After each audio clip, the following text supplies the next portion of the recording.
पनाहों में पलते हैं, तेरी ही राहों में चलते हैं, तेरी ही राहों में चलते हैं, तेरी ही यादों में रहते हैं, तेरी ही यादों में रहते हैं, बाहों में तेरी मचलते हैं, तेरी छा जाता है रोम रोम में, हो रूहानी जब मिलन, गुनगुनाती रागिनी वो स्नेह स्वर के है गुंजन, बन विदेही हो फरिश्ता, बन विदेही हो फरिश्ता, मीठे वतन में रहते हैं, मीठे वतन में रहते हैं, तेरे ही रंग में रंगते हैं, तेरे गुणों से सजते हैं, तेरी पनाहों में पलते हैं, तेरी पनाहों में पलते हैं, तेरी पनाहों में पलते हैं, तेरी ही राहों में चलते हैं, तेरी ही राहों में चलते हैं, तेरी ही यादों में रहते हैं, तेरी ही यादों में रहते हैं, बाहों में तेरी मचलते हैं, तेरी पनाहों में पलते हैं, तेरी पनाहों में पलते हैं, तेरी ही राहों में चलते हैं, तेरी ही राहों में चलते हैं।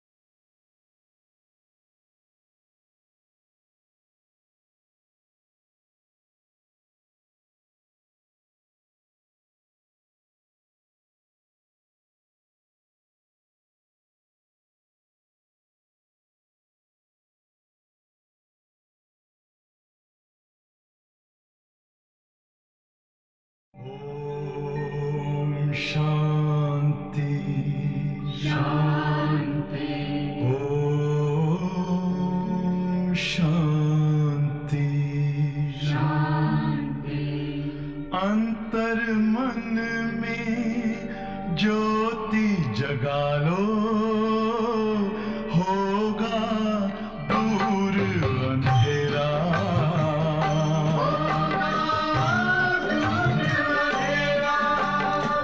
शिव का कर लो ध्यान, आ रहा पावन पुण्य सवेरा,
वही है, वही है, वही है, वही, हाँ वही है, वही है, वही है, वही जिसकी चाहत थी सदियों से हर कौम की।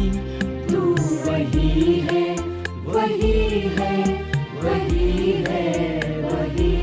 तू वही है, वही है, वही है, वही, हाँ वही है, वही है, वही।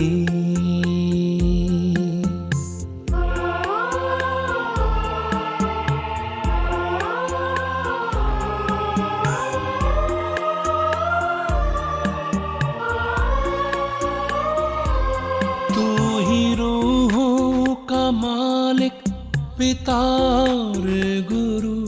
तू ही रूहों का मालिक, पिता और गुरु। होता तुमसे सफर है खत्म और शुरू।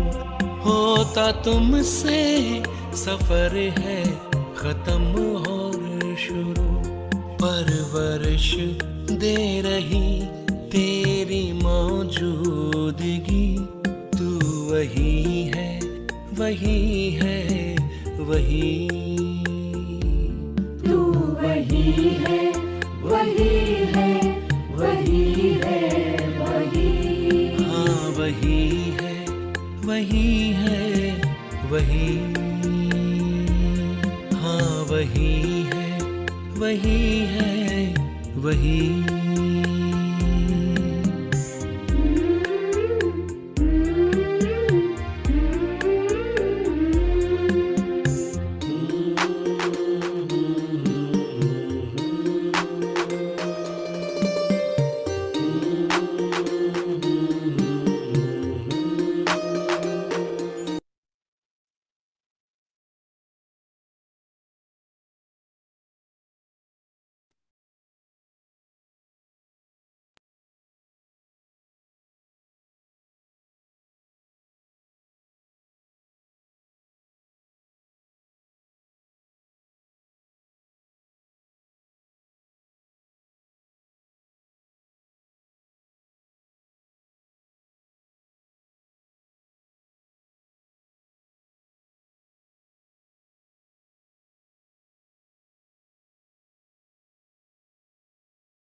ओम शांति। आज बाबा हम बच्चों को पुनः स्मृति दिला रहे हैं कि बच्चे आत्म अभिमानी भव। कल वरदान तो दिया था, लेकिन आज बाबा कह रहे हैं यह वरदान पुरुषार्थ का एक आधार है। वरदान मिल जाने का अर्थ ये नहीं होता कि हमारे जीवन में वो प्राप्ति हो गई है। वरदान मिलने का भाव है कि हम जिस भी लक्ष्य को प्राप्त करना चाहते हैं उस लक्ष्य तक पहुंचने के लिए ये वरदान हमारे लिए मददगार बन जाता है। उसके लिए हम जो भी पुरुषार्थ करते हैं उस पुरुषार्थ में हमें एक ऐसा जरिया बनकर काम आता है जिससे हम अपने लक्ष्य को, मंजिल को प्राप्त कर पाते हैं। और हम सभी का लक्ष्य है अपनी ऊंची तकदीर बनाने का। ऊंची तकदीर का अर्थ है जब भगवान आकर हम बच्चों को पढ़ाए तो जरूर भगवान भगवती ही बनाएंगे, अर्थात देवी देवता बनाएंगे। और देवी देवता जैसा बनना है तो देवताओं में जो लक्षण थे, जो उनकी धारणाएं थी, जो उनकी मर्यादाएं थी, जिस प्रकार की संपन्नता उनकी गायन करते हैं हम सभी, महिमा करते हैं हम सभी, उस अवस्था को प्राप्त करना। तो अवस्था प्राप्त करना एक रिजल्ट है। इसीलिए बाबा कहते बच्चे सतोप्रधान अवस्था को पाओ। बाबा कभी नहीं कहते सतोप्रधान स्थिति को पाओ। अवस्था एक रिजल्ट है, लेकिन हम जब पुरुषार्थ करते हैं, देही अभिमानी स्थिति बनाते हैं, आत्मिक स्थिति बनाते हैं, तो उस आधार पर हम अपना वो ठहराव, अपना वो लक्ष्य, अपनी वो अवस्था प्राप्त कर पाते हैं, जिसके लिए आज बाबा एक नए रूप से भी समझा रहे हैं कि कैसे हमें अपने आप को आत्मा समझकर, आत्मा मालिक हूं ये समझकर, उसी स्मृति में इस शरीर को चलाना भी है और कर्म करते हुए कर्म के भान से परे रहना है। बाप कहते हैं सन्यासी लोग घर बार छोड़कर जंगलों में चले जाते हैं तप करने के लिए, अपना परिवार, अपना संबंध त्याग कर लेते हैं। उनका एक लक्ष्य रहता है प्रभु प्राप्ति। इसलिए कोई भी दुनियावी आकर्षण उनको खींचे ना, इसके लिए वो त्याग स्वीकार कर लेते हैं। लेकिन फिर भी जब भोजन खाना होता है तो कहाँ आते हैं?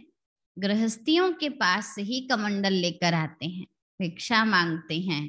जो मिल जाए, स्वादवश नहीं, जो मिल जाए उसको स्वीकार करते हैं। लेकिन फिर भी चलिए अपनी जिम्मेवारी छोड़ दी, लेकिन मांगने के लिए घर घर जाना ये भी तो कर्म है। इसलिए बाबा कहते हैं जब तक शरीर में आत्मा है, कर्म का संन्यास तो कर ही नहीं सकती। लेकिन आज बाबा शरीर और आत्मा का बहुत सुंदर संबंध बता रहे हैं। कई बार बाबा ने कहा बच्चे आत्मा आत्मा भाई भाई समझो, या ब्रह्मा के बच्चे होने के नाते आप ब्राह्मण एक दूसरे को भाई या बहन, स्त्री और पुरुष के भाव से भाई या बहन समझो। आज बाबा कह रहे हैं आत्मा भाई है और शरीर बहन है। क्यों बाबा ऐसा कह रहे हैं? क्योंकि आप देखिए जैसे एक परिवार को कहते हैं जीवन रूपी गाड़ी चल रही है, और परिवार के दो पहिए कौन होते हैं? स्त्री और पुरुष।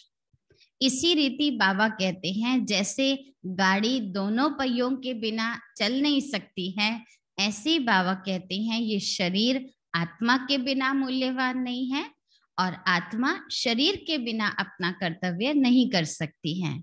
इस भाव से बाबा हम बच्चों को कह रहे हैं आत्मा भाई है और शरीर बहन है। दोनों का आपसी सामंजस्य जितना अच्छा होगा, जितना अच्छा नेतृत्व कर सकेगी आत्मा, उतना अच्छा शरीर को भी पावन बनाने के मार्ग पर, उसके आधार पर, उसी कानों से सुनकर, उन्हीं आंखों से भगवान को देखकर अपनी धारणाओं में परिवर्तन कर सकेगी।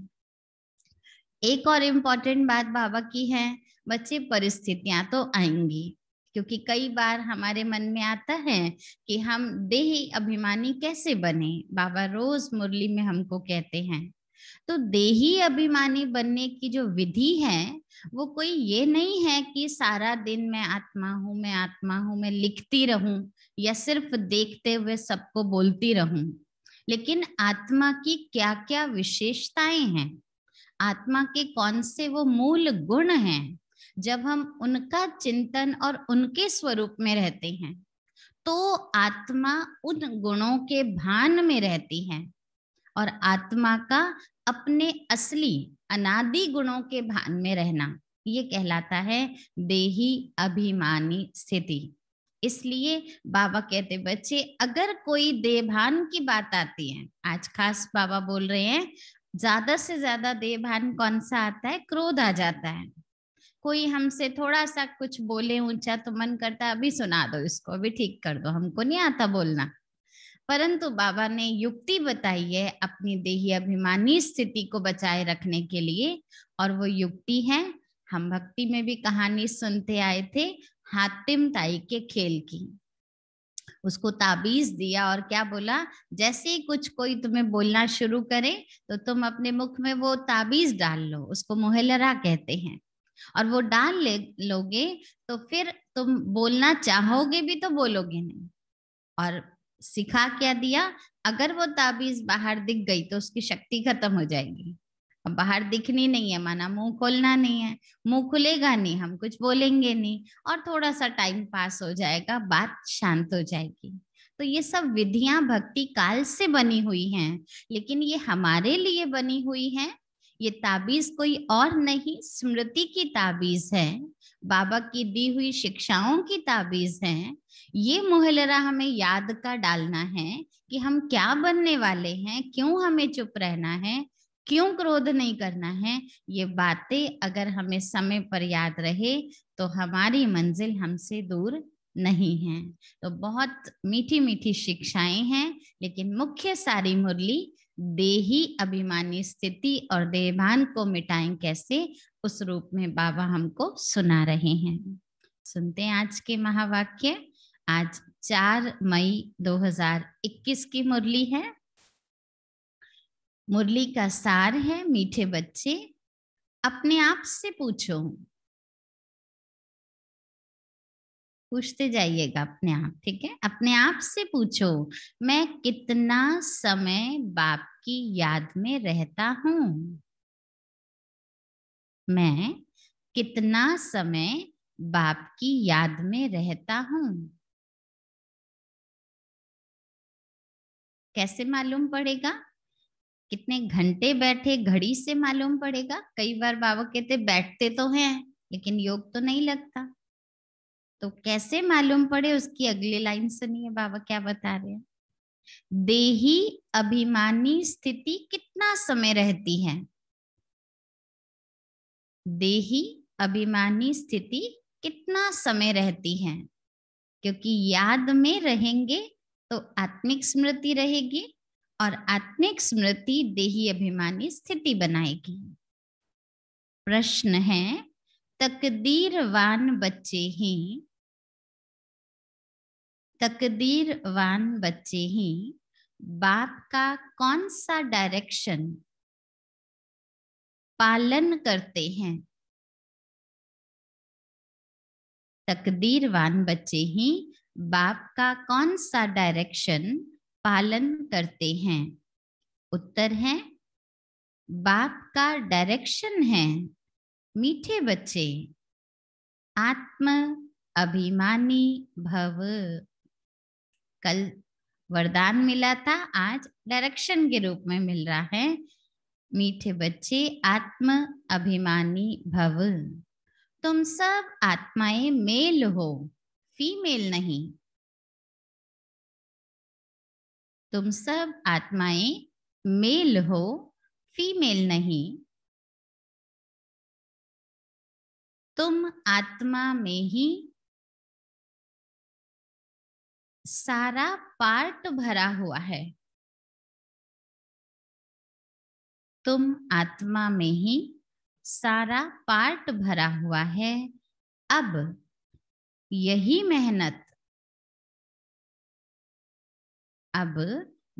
मेहनत व अभ्यास करो कि हम कैसे देही अभिमानी रहें, कि हम कैसे देही अभिमानी रहें। यही ऊंची मंजिल है, यही ऊंची मंजिल है। गीत है आज का, तकदीर जगा कर आई हूं। ओम शांति। मीठे मीठे रूहानी बच्चों ने गीत सुना। गीत में आगे आता है, मैं एक नई दुनिया बसा कर आई हूं। तो बाबा कह रही गीत सुना, रूहानी बच्चे अर्थात जीव की आत्माओं ने कहा कि हम नई दुनिया की तकदीर यानी स्वर्ग की तकदीर बनाकर रूहानी बाप के पास बैठे हैं। जगी है तभी तो वो जगी रहे, इसलिए रोज बाबा के पास आते हैं घृत डलवाने के लिए। तो ज्ञान घृत है, ज्योत हमारी जग चुकी है, लक्ष्य निर्धारित हो चुका है। अब बच्चों को रूहानी अभिमानी अर्थात आत्म अभिमानी बनना है। बड़े से बड़ी मेहनत ही यही है, अपने को आत्मा समझो। और ऐसे समझो मुझ आत्मा ने ही 84 जन्म लिए हैं। अड़ोसी पड़ोसी को देखने की जरूरत नहीं है तुमने लिए या नहीं लिए। बाबा कह रहे किसको देखो? अपने आप को देखो। मुझ आत्मा ने 84 जन्म लिए हैं। अब इन 84 जन्मों में कभी बैरिस्टर, कभी क्या बना हूं। तो आत्मा मेल है, सब आपस में ब्रदर्स हैं, ना कि सिस्टर्स हैं। एक परमात्मा पिता के नाते हम सब आपस में मेल आत्माएं ब्रदर्स हैं। आत्मा कहती है यह मेरा शरीर है, तो उस हिसाब से आत्मा मेल है और शरीर फीमेल है, क्योंकि पहले पहले पुरुष प्रधानता ज्यादा थी, अधिकार होता था, मेरा घर मेरी पत्नी। बाबा कह रहे ऐसी आत्मा जब मालिकपना दिखाती है तो आत्मा कह रही है यह मेरा शरीर है, यानी जो शरीर है वो फीमेल है। हर बात को अच्छी रीति समझना होता है। भाव ये है कि हम मेल अगर समझ भी रहे हैं तो वर्षे के अधिकारी बनने का हमको मौका मिला है, तो ये समझने की बात है। बाबा बड़ी विशाल और महीन बुद्धि बनाते हैं। विशाल भी है लेकिन महीन भी है। अब तुम बच्चे जानते हो मुझ आत्मा ने 84 जन्म लिए हैं। संस्कार अच्छे व बुरे किस में रहते हैं? आत्मा में रहते हैं। उन संस्कारों अनुसार शरीर भी फिर वैसा ही मिलता है, तो सारा मदार आत्मा पर है। ये बहुत बड़ी मेहनत है। जन्म अच्छा चाहिए, शरीर अच्छा चाहिए, उसके लिए आत्मा को अपने संस्कार अच्छे तैयार करने हैं। बाबा के लिए बहुत बड़ी मेहनत है। जन्म जन्मांतर लौकिक बाप को याद किया, अब पारलौकिक को याद करना है। कल कहा था ना बाबा ने, तुम उसको तो उठते बैठते याद करते हो, मुझे भूल जाते हो। तो आज बाबा कह रहे जन्म जन्मांतर कर लिया ना याद, अब तो मुझ पारलौकिक को याद करना है। अपने को घड़ी घड़ी आत्मा समझना है। हम आत्मा यह शरीर लेते हैं। अभी हम आत्माओं को बाप पढ़ाते हैं। यह है रूहानी ज्ञान। आत्मा बढ़ रही है, आत्मा का पिता बढ़ा रहा है। ये सब स्मृति क्या है? रूहानी ज्ञान है, जो रूहानी बाप आकर देते हैं। तो पहली पहली मुख्य बात है बच्चों को, आचार्य मुरली किस पर है? देही अभिमानी होकर रहना है। देही अभिमानी हो रहना ये बड़ी ऊंची मंजिल है। मंजिल है ये ऊंची, ज्ञान ऊंचा नहीं है। बाबा ज्ञान को ऊंचा क्यों नहीं कह रहे? क्योंकि ज्ञान सीढ़ी है, लेकिन मंजिल वो लक्ष्य है हमारा। इसलिए बाबा कह रहे अवस्था बन जाना ये मंजिल है। ज्ञान में मेहनत नहीं है ना। क्यों ज्ञान ऊंचा नहीं है? छोटे छोटे बच्चे भी जान जाते हैं, तो ज्ञान में ज्यादा मेहनत नहीं है। सृष्टि चक्र को जानना ये तो हिस्ट्री ज्योग्राफी है। आप देखिए, इससे भी मालूम पड़ता है, एक छोटा बच्चा भी चलना शुरू करता है ना, रेगड़ी पहनता है, तो सबसे पहले कहाँ भागता है? सीढ़ियों की तरफ भागता है। उसको सीढ़ियां अट्रैक्ट करती हैं, वो उधर भागेगा क्योंकि ऊंचा जाना चाहता है। बाबा भी कह रहे ज्ञान बुद्धि में आ गया तो चढ़ने का लक्ष्य पकड़ो, तब मालूम पड़ेगा मंजिल दिख रही है। बाप आगे बता रहे हैं मूल वतन सूक्ष्म वतन की कोई हिस्ट्री नहीं है। वहां तो सूक्ष्म देवी देवताएं रहते हैं। वर्ल्ड की हिस्ट्री ज्योग्राफी तो मनुष्य सृष्टि में होती है। वो है शांति धाम, सतयुग है सुख धाम और कलयुग है दुख धाम। यहाँ रावण राज्य में किसी को भी शांति मिल नहीं सकती। अभी तुम बच्चों को ये ज्ञान मिल गया है। पहला लेसन क्या मिला था? हम आत्मा हैं। आत्मा है तो हमारा स्वधर्म शांति है, परंतु हम कर्म योगी हैं। आत्मा है तो ये नहीं देह छोड़कर काम छोड़कर बैठ जाएं, हम कर्म योगी हैं। कर्म भी जरूर करना है। कर्म संन्यास तो कभी हो ही नहीं सकता है, ये लॉ ही नहीं है आत्मा का शरीर के संबंध में आकर कर्म छोड़ देना। इन सन्यासियों का ये पार्ट दिखाते हैं कि वह घर बार छोड़कर जाते हैं, खाना नहीं पकाते हैं, गृहस्थियों से भिक्षा मांग कर फिर गृहस्थियों के पास खाते हैं, माना उनका दिया हुआ खाते। घर बार छोड़ा ये भी तो कर्म है, और भिक्षा मांगने गए ये भी तो कर्म है। इसलिए कर्म संन्यास हो नहीं सकता, क्योंकि ये दुनिया, बाबा बता रहे, कर्म संन्यास इस दुनिया में नहीं हो सकता। कर्म संन्यास तब हो जब आत्मा शांति धाम में रहती हो। वहां कर्म इंद्रियां होती नहीं है तो कर्म कैसे करे? ये दुनिया है कर्म क्षेत्र, यह ही कर्म करने का मैदान। तो कर्म क्षेत्र पर सबको आना पड़ता है, वो है शांति धाम अथवा मूल वतन। ऐसे भी नहीं आत्मा मूल वतन जाएगी, मूल वतन का नाम ब्रह्म तत्व है ना, तो ऐसा भी नहीं कि आत्मा मूल वतन जाएगी और ब्रह्म में लीन हो जाएगी, ऐसा भी नहीं है। आत्माएं तो घर जाती हैं, यानी शांति धाम में जाती हैं रहने के लिए। घर में इंसान जाता है, रहता है, रिफ्रेश होता है, रेस्ट करता है, फिर बाहर निकलता है, समा थोड़ी जाता है। बाबा भी कह रहे हैं फिर यहाँ कर्म क्षेत्र पर पार्ट बजाने आएंगी। ये सब डिटेल की बातें हैं। नट शेल में कौन सी बात है? अपने को आत्मा निश्चय करो और बाप को याद करो तो विकर्म विनाश होंगे। आत्मा समझना है, बाबा को याद करना है और रिजल्ट विकर्म विनाश होंगे। इसको भारत का प्राचीन योग कहा जाता है। वास्तव में कल भी बाबा ने सहज किया था हमारे लिए, वास्तव में इसको योग भी मत कहो, क्या कहो? याद है। योग में भी फिर मेहनत है ना, याद करना चाहिए, इसमें भी मेहनत है। योगी बहुत कम बनते हैं, योग की शिक्षा पहले चाहिए, ज्ञान बाद में चाहिए। इसका क्या अर्थ है? कौन योग लगा रहा है? वो है आत्मा की शिक्षा। किससे योग लगाना है? वो है परमात्मा की शिक्षा। योग लगाने से मिलेगा क्या प्राप्तियां? वो है शक्तियों की शिक्षा। तो मुख्य पहले ये चाहिए, बाकी कितने जन्म लिए, कब आए, कैसे अवस्था हुई, ये सब बाद की बातें हैं। पहले निश्चय तो हो, साधना कर रहे हैं तो साध्य पर साधक का निश्चय तो होना चाहिए ना। इसलिए बाबा कह रहे योग की शिक्षा पहले चाहिए, बाद में है ज्ञान। तो पहले पहले है बाप की याद। बाबा कहते हैं देही अभिमानी बनो। नोट करना, आज बाबा ने कितनी बार हम बच्चों को याद दिलाया है। सम्मुख बैठकर बाबा हमें कह रहे हैं देही अभिमानी बनो। ये है रूहानी याद की यात्रा, ज्ञान की यात्रा नहीं कहते हैं। इसमें तो बहुत मेहनत करनी पड़ती है।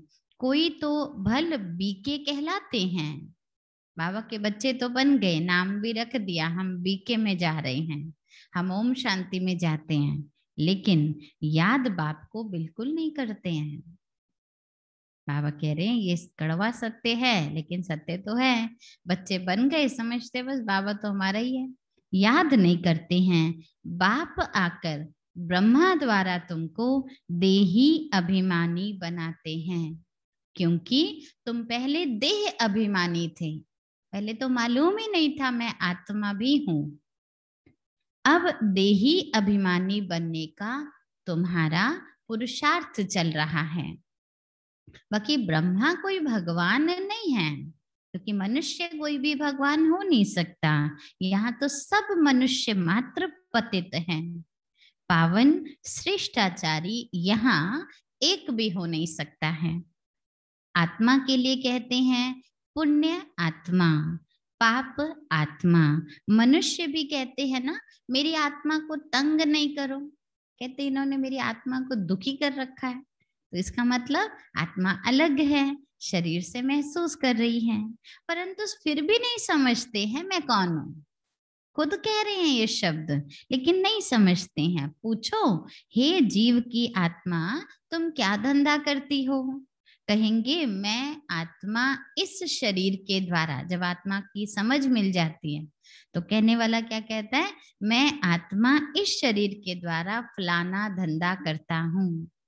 करती कौन है? आत्मा शरीर के द्वारा करती है। तो पहले पहले यह निश्चय कर बाप को याद करो। कौन सा निश्चय? मैं आत्मा कर्म कर रही हूँ। ये रूहानी नॉलेज बाप के सिवाय और कोई दे नहीं सकता है। बाप आकर देही अभिमानी बनाते हैं, ऐसे भी नहीं है। और बाबा थोड़ा मिथ अगर है कोई तो क्लियर कर देते हैं। ऐसे भी नहीं है कोई ज्ञान में बहुत तीखे जा रहे हैं इसका मतलब वो पक्के देही अभिमानी हैं, नहीं। देही अभिमानी जो हैं वह ज्ञान को अच्छी रीति धारण करते हैं। सुनाना ज्ञान, इसका अर्थ ये नहीं देही अभिमानी है, लेकिन धारण कर रहे हैं तो समझ रहे हैं ज्ञान अच्छी रीति समझा है इन्होंने। बाकी तो बहुत ऐसे हैं जो ज्ञान को बहुत अच्छी रीति समझते हैं, परंतु शिव बाबा की याद भूल जाती है। मैं सुना रहा हूँ, मैं बढ़िया सुनाता हूँ, वो आगे अंदर बाबा भूला। घड़ी घड़ी अपने को आत्मा समझ बाप को याद करना चाहिए। और याद भी कैसी? आज बाबा विधि भी बता रही हैं। याद करने की विधि है जिन्न माफिक बनना है। जैसे बताया ना, छोटा बच्चा घड़ी घड़ी कहाँ भागता है? सीढ़ी की तरफ। उसको सीढ़ी चढ़ना उतरना बड़ा मजा आता है क्योंकि नया नया चलना सीखा है। तो बाबा भी कह रहे हम ज्ञान में आए हैं तो हमें अब बार बार सीढ़ी चढ़ना सीढ़ी उतरना। कौन सी सीढ़ी? याद की सीढ़ी। मैं आत्मा क्या हूँ? अपने एक एक गुणों को याद करके जिन्न माफिक बनना है। जिन्न की कहानी है ना, तो बाबा भी तुमको काम देते हैं। कहानी तो सबको पता ही है। बाबा तुमको यही काम देते हैं, मुझे याद करो नहीं तो माया तुमको खा जाएगी। माया जिन्न है ना, जितना बाप को याद करेंगे विकर्म विनाश होंगे और तुमको बहुत कशिश होगी। जिसको याद कर रहे हैं उसकी तरफ खींचोगे अंदर से। माया उल्टा बनाकर तुमको बहुत तूफान में लाती है। बुद्धि में यही याद रहे हम आत्मा बाप के बच्चे हैं, बस कुछ नहीं याद करो। इतने जन्म सतयुग में कितने लक्ष्मी नारायण होंगे, फिर कौन बदलेगा, उनका बच्चा कौन बनेगा, ये बाबा के लिए इन सबको भूल जाओ। मेन बात क्या याद रखो? हम आत्मा बाप के बच्चे हैं, बस इसी में ही खुशी में रहना है। देह अभिमान में आने से माया चमाट लगा देती है, थप्पड़ लगाती है ना। और थप्पड़ लगते ही क्या होता है? किसी के थप्पड़ लगते ही मुंह घूम जाता है। मुंह घूम जाता है माना लक्ष्य से भटक गया, हट गया लक्ष्य बुद्धि से। तो बाबा कह रहे हैं दे अभिमान में आए तो चमाट लग गई, माना लक्ष्य छूट गया। हातिम ताई का खेल दिखाते हैं। मुख में मुहलरा डालने से तूफान गुम हो जाता है। जो आया अंदर से आवेश वो शांत हो गया। ऐसे तुमको भी माया तंग नहीं करेगी अगर तुम बाप की याद का मुहलरा डाल लोगे। तो बुद्धि में, कोई मुख में नहीं डालना, बुद्धि में बाप की याद का मुहलरा डालना है। इस पर ही युद्ध चलती है। तुम पुरुषार्थ करते हो याद करने का, लेकिन माया ऐसा नाक से पकड़ेगी जो याद करने ही नहीं देगी। नाक से पकड़ती है। ब्राह्मण जीवन का श्वास है ये मुरली, वो छुड़वा देती है सबसे पहले। तो नाक से पकड़ती है और मुरली में बाबा अटेंशन खिंचवाते, याद करो, वो भी बंद हो जाता है। याद करने नहीं देती हैं। तुम फिर तंग होकर सो जाते हो माना वापस वही पुरानी दुनिया में वही पुराने लक्षणों को धारण कर लेते हो। इतना माया से युद्ध चलेगी। बाकी वर्ल्ड की हिस्ट्री ज्योग्राफी तो मोस्ट सिंपल है। आपको मुझे ज्ञान पूरा गया, बाबा के लिए कोई बड़ी बात नहीं है, वो तो मोस्ट सिंपल है। तुमको तो घड़ी घड़ी कहा जाता है। हमेशा समझो कि अब हमारे 84 जन्म पूरे हो गए हैं। अब हम जाते हैं बाबा से मिलने, क्योंकि जब तक अंतिम घड़ी नहीं समझेंगे, अंतिम जन्म नहीं समझेंगे, तब तक अलबेले होते रहेंगे। इसलिए बाबा घड़ी घड़ी याद दिलाते, अब हमारे 84 जन्म पूरे हुए, हम जा रहे हैं बाबा से मिलने। यह याद रहना ही मुश्किल है, बाकी किसी को समझाना कोई मुश्किल बात नहीं है, ज्ञान का विस्तार देना कोई बड़ी बात नहीं है। ऐसे भी नहीं हम तो बहुत अच्छा समझाते हैं, नहीं, पहली पहली मुख्य बात है याद की। अगर आप अपनी अवस्था से किसी को याद दिला दो परमात्मा की, बाबा कह रहे ये बहुत बड़ा चैलेंज है। बाकी ज्ञान का विस्तार सुनाना और वाहवाही लेना ये कोई बड़ी बात नहीं है। ऐसे तो प्रदर्शनी में ढेर आते रहते हैं। पहले पहले यह सबक सिखाना है, पहला पाठ सबको पढ़ाना है। कौन सा? अपने को आत्मा निश्चय करो। समझो भी नहीं, समझकर निश्चय करो। फिर सेकंड स्टेप है बाप को याद करो, और फिर प्राप्ति, फिर तमो प्रधान से हम सतो प्रधान बन जाएंगे। तो ये है योग की विधि, पहले खुद को समझना, फिर बाप को याद करना, फिर जो मिलेगा उसकी खुशी में रहना। तो पहला लेसन ये सबको देना है। भारत का प्राचीन योग कोई सिखा नहीं सकता। लोग सिखाते शारीरिक अवस्थाओं का, लेकिन आत्मा समझ बाप को याद कर भारत को पावन बनाना ये योग और कोई सिखा नहीं सकता। जब तक बाप आकर ना सिखाए तब तक कोई सीख नहीं सकता। मनुष्य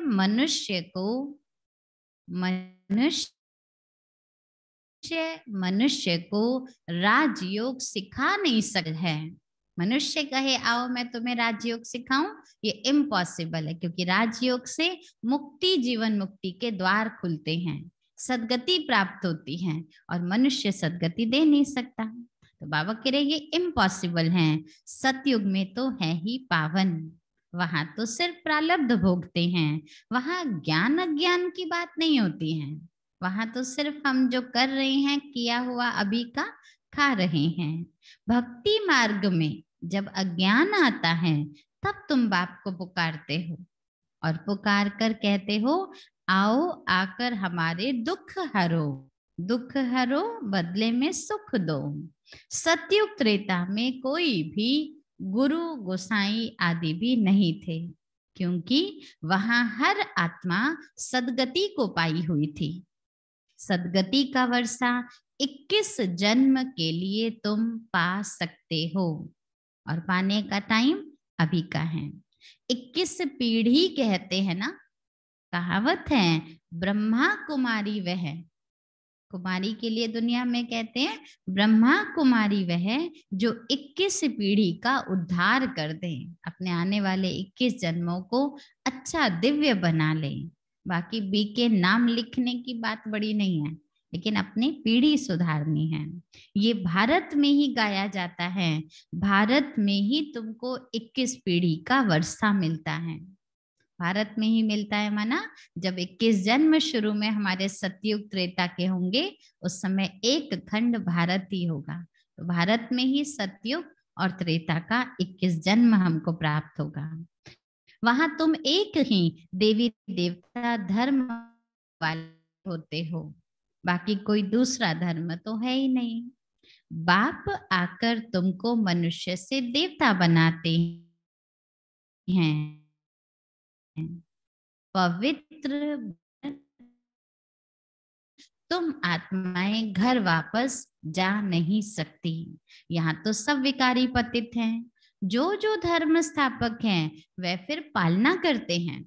ऐसे नहीं धर्म स्थापकों ने धर्म स्थापन किया और ऊपर चले गए, नहीं, वो पुनः जन्म लेकर अपने ही धर्म में पालना करते हैं। उनके धर्म की तभी तो वृद्धि होती है, वापस कोई भी जा नहीं सकता। ये तो हम एक रिस्पेक्ट के लिए कह देते हैं महात्मा बुद्ध कहाँ गए, पार निर्वाण चले गए, लेकिन अगर वो चले जाते तो धर्म की पालना करता।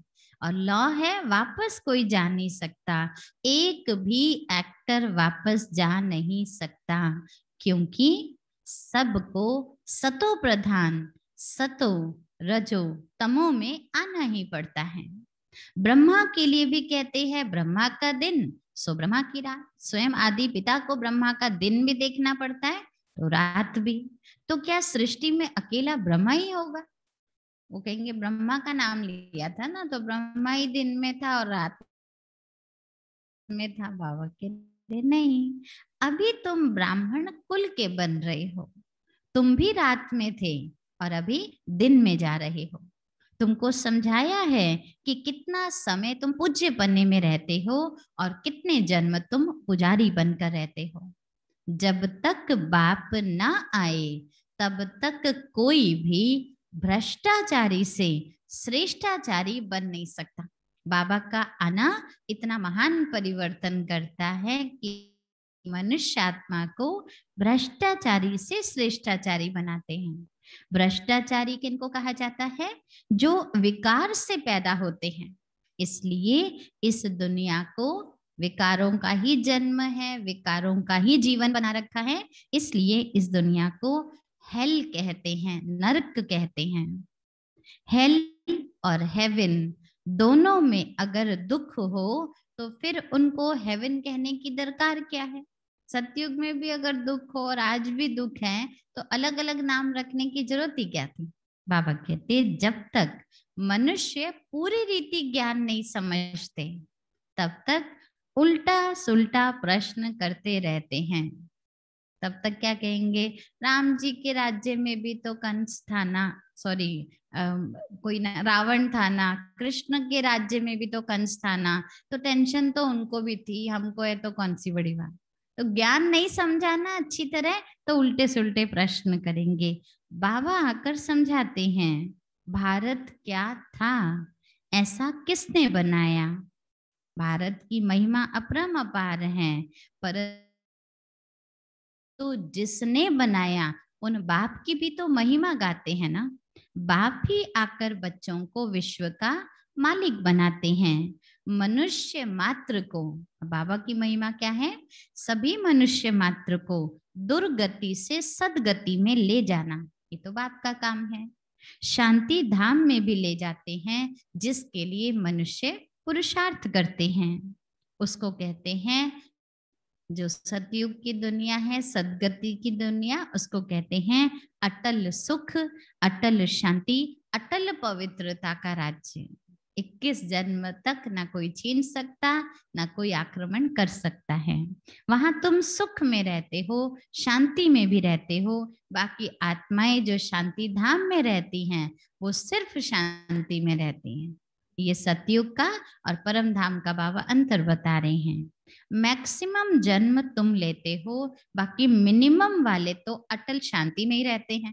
जो जन्म ही नीचे कुरुक्षेत्र कर्म क्षेत्र पर आकर थोड़े लेते हैं, वो ज्यादा समय परम धाम में बैठे होते हैं। तो जैसे उनका जन्म थोड़े समय के लिए आना हुआ, इसलिए बाबा उनकी तुलना किससे कर रहे हैं? मच्छरों से। बाबा कह रहे जैसे मच्छरों सदृश आए, एक आधा जन्म पार्ट बजाया, ये क्या बड़ी बात हुई? क्या टेस्ट आया होगा? उसकी कोई वैल्यू नहीं होती है। मच्छरों की कोई वैल्यू होती है क्या? पूछ रहे हैं बाबा। रात को जन्मते, रात को ही मर जाते हैं। रात को माना अंधेरा ही होता है, तभी 4:45 4:30 तो देखो तब तक सब मरे हुए मिलते हैं। इस समय बहुत करके मनुष्य शांति चाहते हैं, क्योंकि इस समय के गुरु लोग है ना जो शांति में जाने वाले हैं। तुम यहाँ आए हो, हमें सिर्फ शांति नहीं चाहिए, हमको क्या चाहिए? सुख भी चाहिए, शांति भी चाहिए। तो तुम यहाँ आए हो स्वर्गवासी बनने के लिए। स्वर्गवासी को शांतिवासी नहीं कहेंगे, शांतिवासी शांति धाम वाले हैं। स्वर्गवासी तुम बच्चे बनते हो। शांतिवासी निराकारी दुनिया को कहा जाता है। मुक्ति अक्षर भी गुरुओं का सिखाया हुआ है। माताएं व्रत नियम आदि रखती हैं वैकुंठपुरी में जाने के लिए, श्री कृष्ण को प्राप्त करने के लिए व्रत आदि रखती हैं। कोई मरता है तो झट कहते हैं कहाँ गया? स्वर्गवासी हो गया। बाकी कोई जाता तो है नहीं, सच्चाई तो सबको पता है। लेकिन भारतवासी हेवन को मानते हैं, इसलिए ऐसा बोलते हैं। समझते हैं भारत पैराडाइज था, शिव बाबा भारत में आकर स्वर्ग की रचना रचते हैं, तो जरूर यहाँ ही रचेंगे ना। बाबा स्वर्ग में तो नहीं आएंगे, स्वर्ग जब बन गया तो बाबा को रचना रचने की क्या जरूरत। तो जरूर बाबा अभी आकर स्वर्ग रचते हैं। कहते हैं बच्चे, मैं आता ही हूँ स्वर्ग और नर्क के बीच संगम पर। स्वर्ग रचने के लिए स्वर्ग और नर्क के संगम पर आता हूँ, कल्प कल्प के संगम पर आता हूँ। अब संगम तो सतयुग त्रेता का भी है, त्रेता द्वापर का भी है, द्वापर कलयुग का भी है, लेकिन हर संगम पे नहीं आता। मैं कल्प कल्प के, जब पूरा कल्प खत्म होने को हो रहा है, परिवर्तन की आवश्यकता महसूस होती है, उस कल्प के संगम पर आता हूँ। उन्होंने फिर युगे युगे लिख दिया, कल्प अक्षर भूल गए। ये भी खेल बना हुआ है जो अभी रिपीट हो रहा है। इस अंतिम जन्म में तुम बाप को और सृष्टि चक्र को जानते हो, कैसे स्थापना होती है, सो भी नंबरवार अभी तुम बच्चे जानते हो। ये सारा खेल तुम भारतवासियों पर बना है, क्योंकि इस खेल की जब आदि हुई थी, शुरुआत हुई थी, उस समय हम ही भारतवासी थे और कोई नहीं थे। अभी बाप द्वारा तुम राजयोग सीखते हो, बाबा की याद से तुम राज्य पाते हो, और यादगार रूप में ये चित्र खड़े हैं, लक्ष्मी नारायण के चित्र, देवी देवताओं के चित्र। तो जरूर कभी इन्होंने राज्य चलाया और जितनी संपन्नता थी उनके पास, उसी की यादगार ये भव्य मंदिर है। ये सब चित्र आदि भी तुम्हारी सेवा के लिए हैं। अब हमारी प्रदर्शनी के चित्र भी जो हैं वो सेवा के लिए हैं। ये सब चित्र किसने बनाए?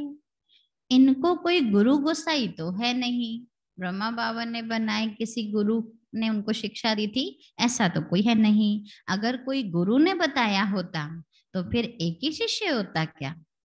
बाबा कह रहे हैं समझ की बात है, अगर किसी मनुष्य रूप गुरु ने ब्रह्मा बाबा को पढ़ाया कि ऐसे ऐसे चित्र बनाओ, तो एक ही ये शिष्य था जिसने चित्र बनाए, बाकियों ने क्यों नहीं बनाए? मनुष्य के तो बहुत सारे शिष्य बनेंगे ना, परंतु ऐसे यह नॉलेज सिवाय एक बाप के और कोई जान भी नहीं सकता है। चित्र बनाने की तो बहुत दूर की बात है, बाबा कह रहे ये ज्ञान और कोई बाप के सिवाय जान भी नहीं सकता है। बहुत लोग पूछते हैं ये चित्र तुम्हारे दादा ने बनवाए हैं? बाबा कहते बोलो ये तो बाप ने दिव्य साक्षात्कार से बनवाए हैं।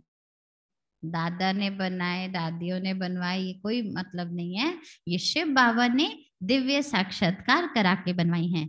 जैसे शुरू में इनको वैकुंठ का साक्षात्कार भी कराया था।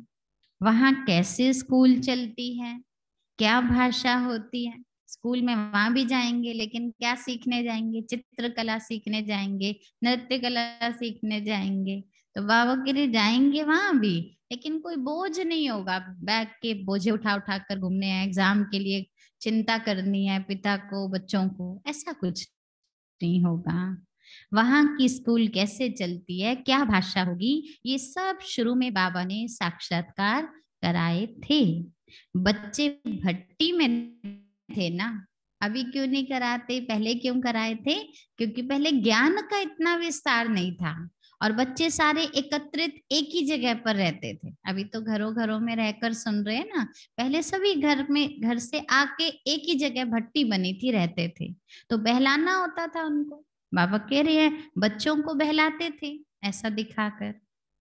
कराची में सिर्फ तुम ही अलग रहे हुए थे, जैसे अपनी राजाई थी तुम्हारी तो अपनी तात और अपनी बात थी। दुनिया इधर उधर हो रही है, लेकिन हम अपना रूहानी नशे में हैं। स्वर्ग की स्थापना होने वाली है, छोटे छोटे बच्चे तैयार बैठे हुए हैं, स्वर्ग आने वाला है, नर्क मिटाना है। बाबा कह रहे तुम्हारी तो तात और बात ही अलग थी। दूसरा कोई इसे समझ ही नहीं सकता। ये जो तात बात दिख रही है, माना आपकी जो लगन है, उसको दूसरा कोई समझ ही नहीं सकता। हाँ, दूसरे देखते थे तो कहते थे ये खुदा प्रस्त लोग हैं, क्योंकि श्वेत वस्त्र में सुबह सुबह पहाड़ियों पर जा रहे हैं, योग लगाते हैं, और जब तक लोग उठना शुरू करे बाबा कहते थे बंदर आ गए, भागो भागो वापस आओ, तो वापस जा रहे हैं। लोग सोचते थे वाइट कतार में सब जा रहे हैं, कोई अल्लाह लोग हैं, तो समझते थे खुदा प्रस्त लोग हैं। बाबा ने समझाया है तुम हो नन्स, आज आपको टाइटल मिल रहा है तुम हो नन्स। नन्स मतलब जो सिर्फ एक क्राइस्ट की याद में रहती है। इसके लिए बाबा एक स्टेटमेंट क्या देते हैं, नन बट वन। तुम नन्स हो, एक की याद में रहने वाली, लेकिन नन बट वन, कोई तुम्हें नहीं है, तुम्हारा नहीं है, लेकिन एक है तुम्हारा, उस एक से जुड़े रहो। एक बाप के सिवाय और कोई को याद नहीं करना है।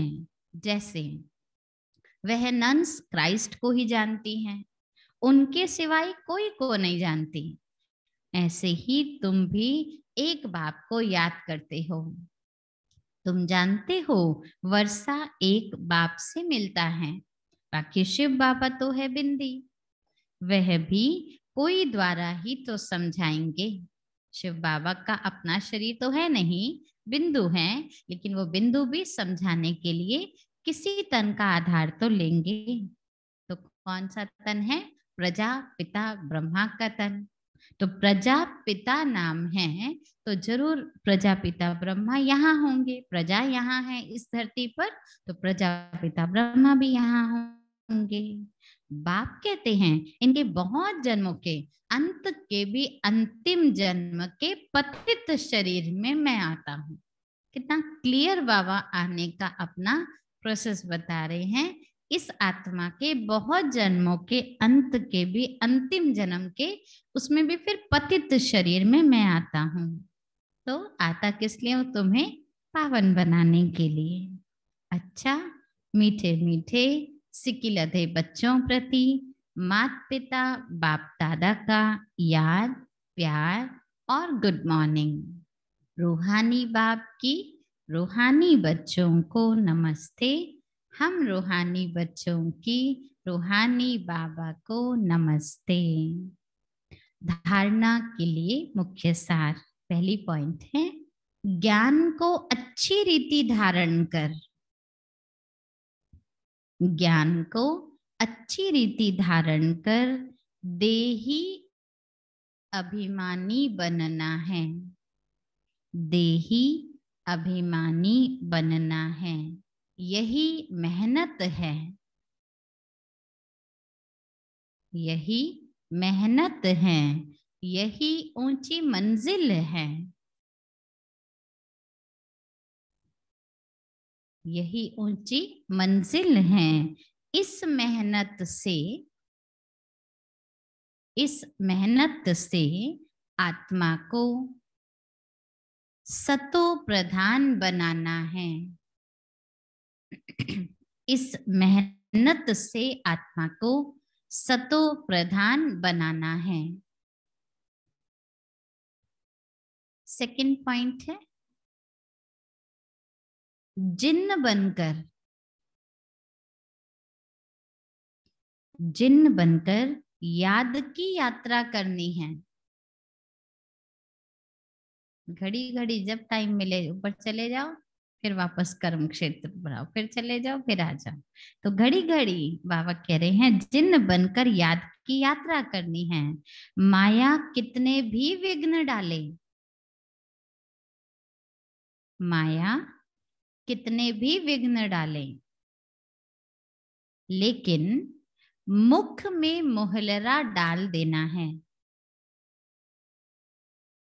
माया कितने भी विघ्न डाले, लेकिन मुख में मोहलरा डाल देना है। माया से तंग नहीं होना है,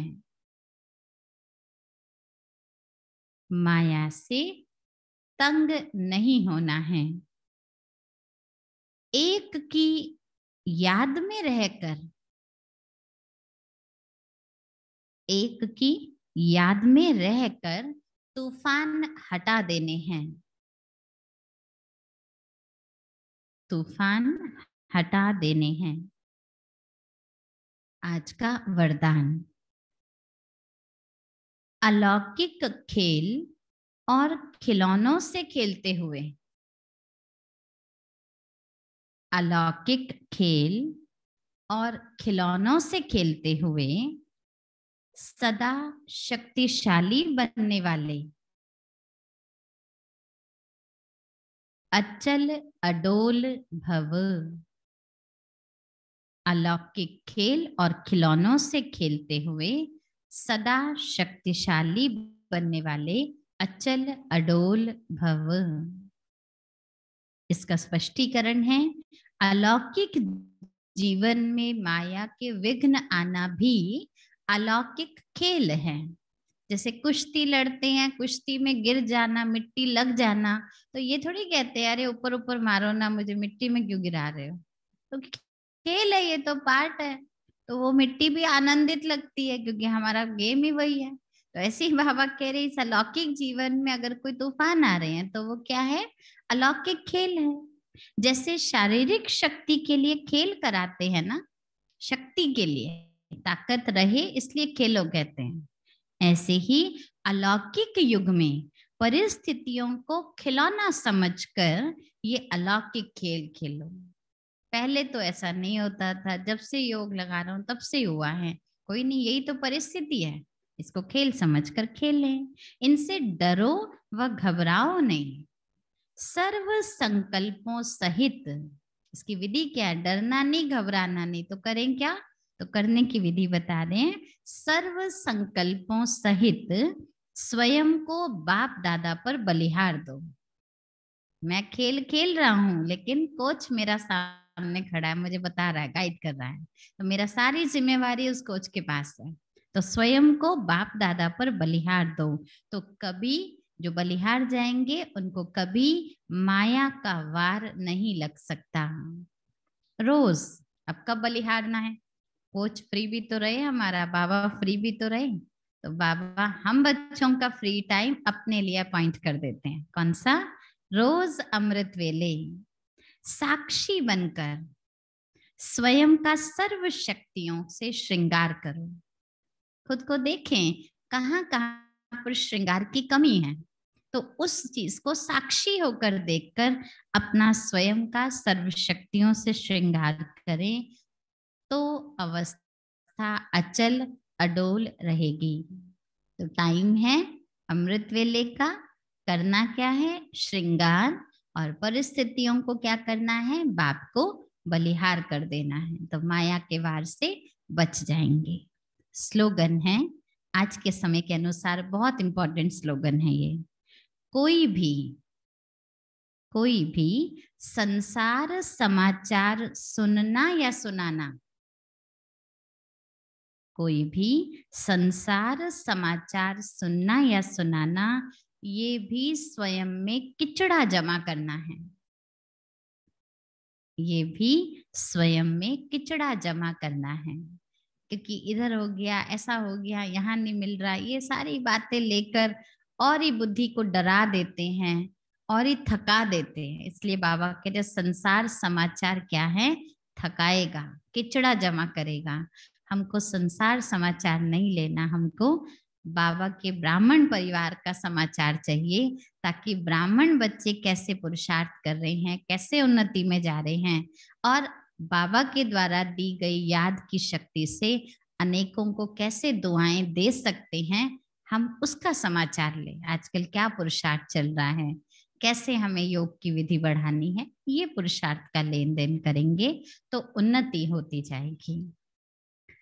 ओम शांति। तो बाबा की सारी मुरली देही अभिमानी अवस्था कैसे हम अपनी बनाएं, इस लक्ष्य के लिए बाबा ने अलग अलग विधियां बताई, उसको हम रिवाइज जरूर करेंगे। बाकी आप सभी के संकल्प चल रहे होंगे, 2 दिन से दीदी नहीं मुरली सुना रही, तो कोई ऐसे संकल्प चलाने की बात नहीं है। थोड़ा दीदी को तबीयत थोड़ी सी खराब लग रही थी, तो सोचा शुरू में ही मैं थोड़ा ध्यान दे दूं, ताकि आगे के लिए फिर आपकी सेवा में अवेलेबल रहें दीदी, तो थोड़ा इसलिए रेस्ट दिया गया है। और एक समाचार ब्राह्मण परिवार का तो देना ही बनता है, ताकि हम सब ब्राह्मण उस आत्मा को शांति का दान दे सकें। अपने पीतमपुरा में भाटिया जी आते थे, रेगुलर स्टूडेंट थे, युगल रूप से ज्ञान में चलते थे और बहुत अच्छे, अपना विमेन विंग बना हुआ है तो उसमें भी बहुत अच्छे सहयोगी थे और बड़े बड़े वीआईपी से सेवाओं में लेना, हमेशा सेवा में हांजी करने वाली आत्मा थी। तो जरूर उस आत्मा की बाबा को भी आवश्यकता है। तो उस आत्मा ने पुराना शरीर कल छोड़ा है, जब मुरली हो गई थी कल, उसके बाद समाचार मिला था, तो कल ही पुराना शरीर छोड़ा, बाबा की गोद ली है। आगे जरूर बाबा सेवा में उनको प्रयोग करेंगे, लेकिन हम सभी का कर्तव्य है उनको और उनके परिवारजन सभी को शांति का योगदान दे। तो हम सभी अभी चलते हैं बाबा की याद में। ओम शांति।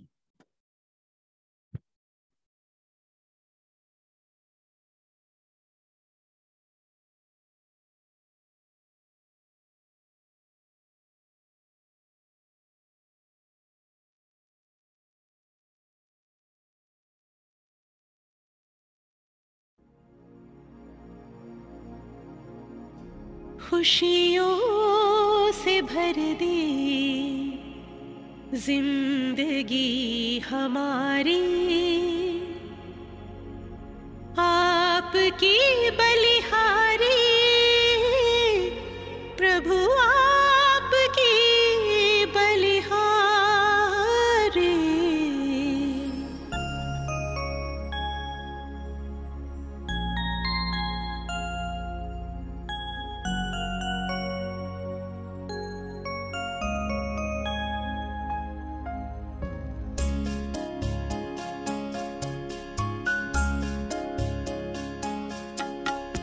खुशियों से भर दे जिंदगी हमारी, खुशियों से भर दे जिंदगी हमारी, आपकी बलिहारी प्रभु, आपकी बलिहारी।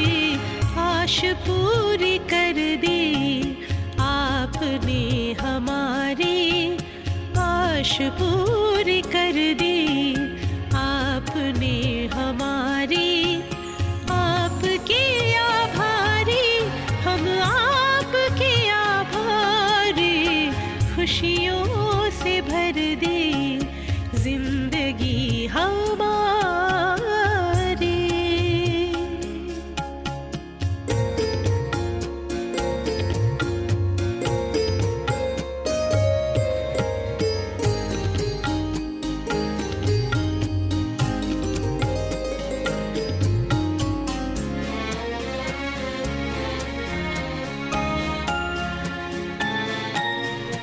अपनी पहचान मिली, आत्मा का ज्ञान मिला।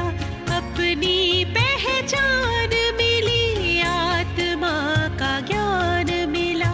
पिंजरे के पंछी को खुला आसमान मिला, पिंजरे के पंछी को खुला आसमान मिला, खुला आसमान मिला।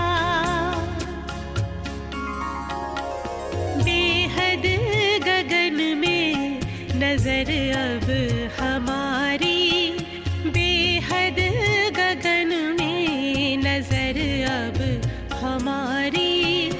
आपके आभारी हम, आपके आभारी।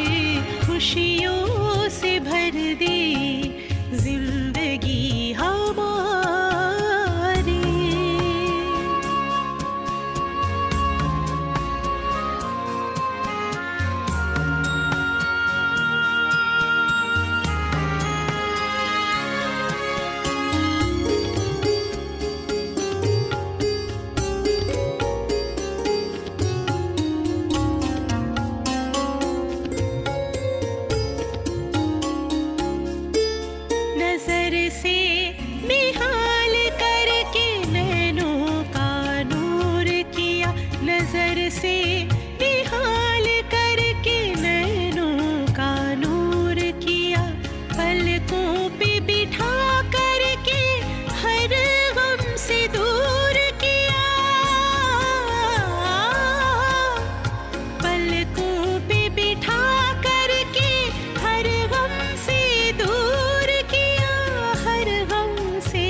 सृष्टि सारी आपने संवार दी सृष्टि सारी आपके आभारी हम आपके आभारी खुशियों से भर दी जिंदगी हमारी खुशियों से भर दी जिंदगी हमारी आपकी बलिहारी प्रभु आपकी बलिहारी आश पूरी कर दी आपने हमारी आश पूरी कर दी आपने हमारी आपके आभारी हम आपके आभारी खुशियों से भर दी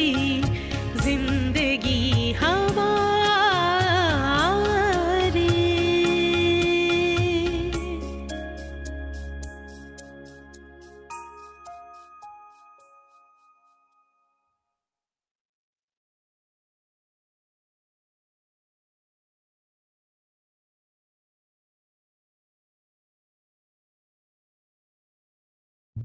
चलिए अपने